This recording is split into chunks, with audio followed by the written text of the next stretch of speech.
옛날 옛적의 평양의 한 마을에는 평양에서 둘째가라면 서러운 큰 부자가 살고 있었습니다.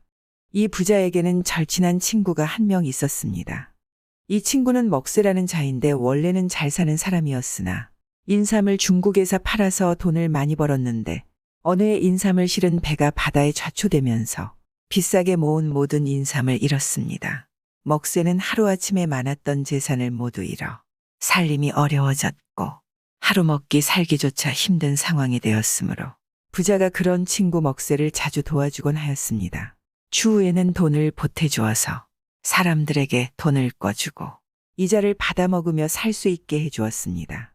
그런데 먹새는 워낙 수완이 좋아서 사람들에게 많은 돈을 꿔주고 갚지 못하면 재산들을 헐값에 가져왔습니다. 날이 갈수록 이자를 터무니없이 올리고 자신의 부를 축적했습니다.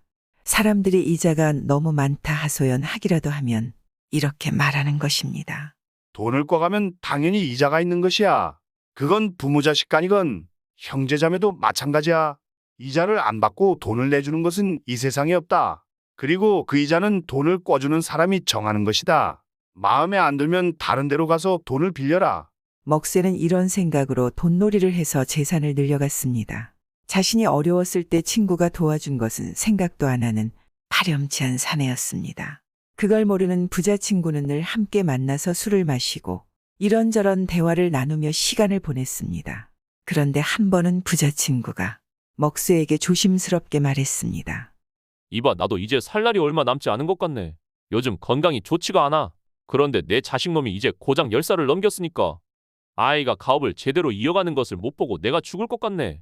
그래서 말인데 내가 자네에게 10만 양의 돈을 맡길 것이니까 자네가 돈을 잘 굴리다가 만약 내 자식이 살림살이가 어려워진다면 돈을 굴려서 얻은 돈은 자네가 가지고 10만 양만 그대로 내 자식에게 넘겨주길 바라네. 어떤가 해줄 수 있겠는가? 먹새는 가만 들어보니 아주 좋은 제안이라 고개를 끄덕이며 말했습니다. 그럼 그렇게 하고 말고 내게 이자까지 두둑이 쳐서 갚으라고 해도 나에게 아주 좋은 일이 아닌가? 그런가 고맙네. 자네만 믿겠네. 자네가 그리해준다니 내가 마음이 편해졌네. 그리하여 두 사람은 술잔을 나누며 약속을 하였습니다. 그리고 몇 년 후에 과연 부자 친구의 건강이 악화되었고 부자 친구는 살 날이 얼마 남지 않게 되자 친구 먹새에게는 10만 양을 남기고 아들에게는 자신이 죽고 살림이 혹시나 어려워지게 되면 자신의 친구인 먹새에게 10만 양을 받으면 된다고 말하고는 얼마 후에 세상을 떠났습니다. 이 부자 친구의 걱정대로 어린 아들은 부친의 가업을 제대로 운영하지 못하고 계속 하는 일마다 망하더니 결국은 모든 가산을 다 탕진하고 말았습니다. 그러니 부친의 유언을 따라서 이 아들은 아버지의 친구인 먹새에게 찾아갔습니다. 먹새 숙부님 감축드립니다. 아버님께서 제 살림이 어려워지면 숙부님께 10만 양을 받을 수 있을 것이라 하셨습니다. 지금 저의 살림이 궁핍하여 처자식을 먹고 살기가 힘드니 10만 양을 돌려주십사 찾아왔습니다. 부자 아들의 말에 먹새는 인상을 찌푸리며 말했습니다. 아니 뭔 소리야? 내가 너에게 줄 돈이 있다니 그런 일은 없으니까 돌아가라.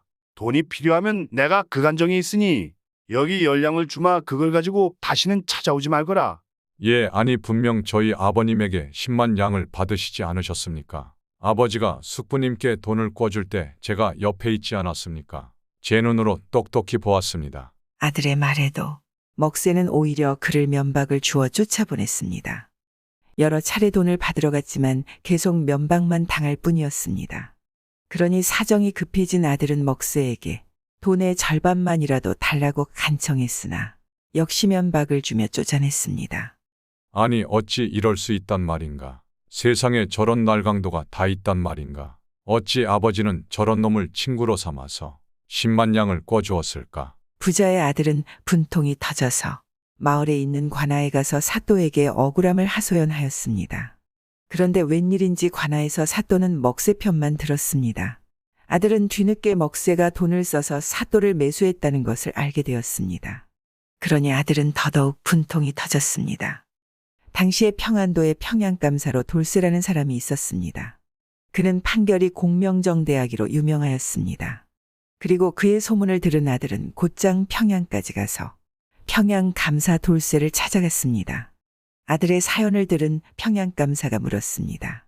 아니 구령마을에 사는 네가 어찌하여 평양까지 와서 나에게 이 일을 고변하는 것이냐? 그곳에 원님이 있지 않으냐? 그러자 아들이 말했습니다.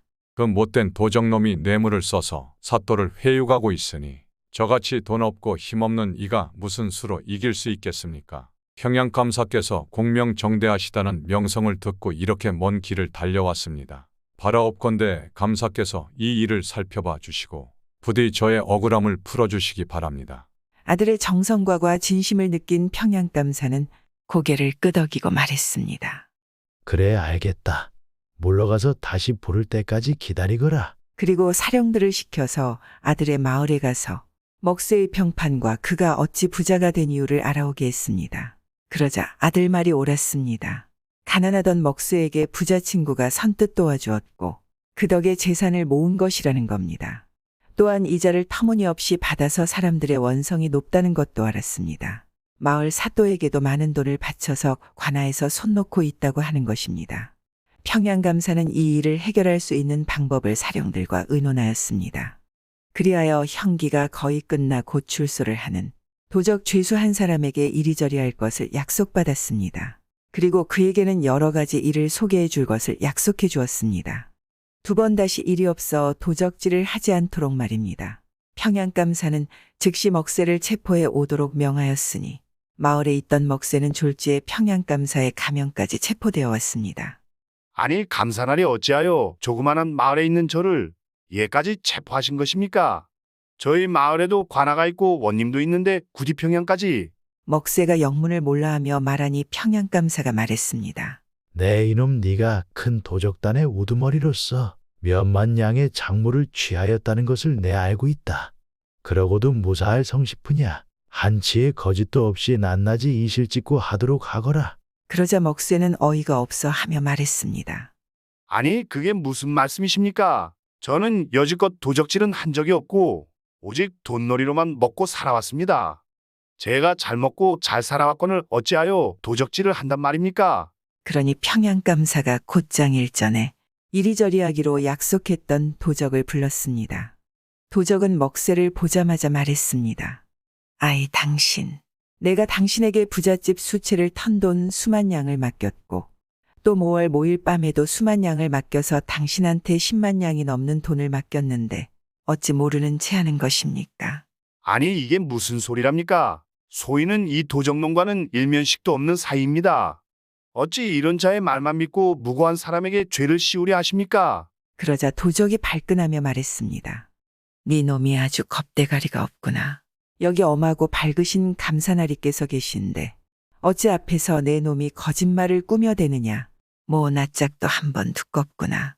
참으로 네가 큰 도적놈이로구나. 감사나리. 이놈을 고신하기 전에는 자백을 받아내기가 어려울 것입니다요.